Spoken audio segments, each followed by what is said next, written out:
پتی چې په بلوچستان کې ډیره زیاته افسوسناک واقعه راغلی و. دا واقعه په څنګه راغلی و د دې درته ډیټیل وایم.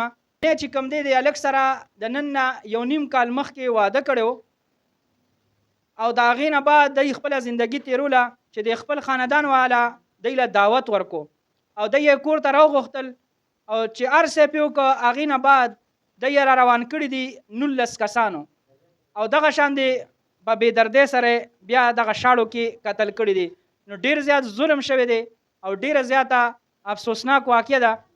او داسې ویل کېږي چې دغه زنانه چې کومه ده د 9 ډزې ویشتې ده او دغه هلک چې کوم دی د 18 ډزې ویشتې دی. نو د دوی خو یو نیم کال شوی دی په حق حلاله نکاح کې دی نو د دوی خواړو د مرګ حق نه جوړېدو خو چې پته نه لګي دا کم جهالت دی ځکه چې اسلام سره خو دې څه تعلقات نشته. په اسلام کې خو دې خبرې اجازت نشته چې ته یو نیم کال دی په نکاح کې ستا خور د ورسره ناست او بیا ته لګي او هغه قتل کې او خپل خور هم ورسره په بېدردۍ سره قتل کې.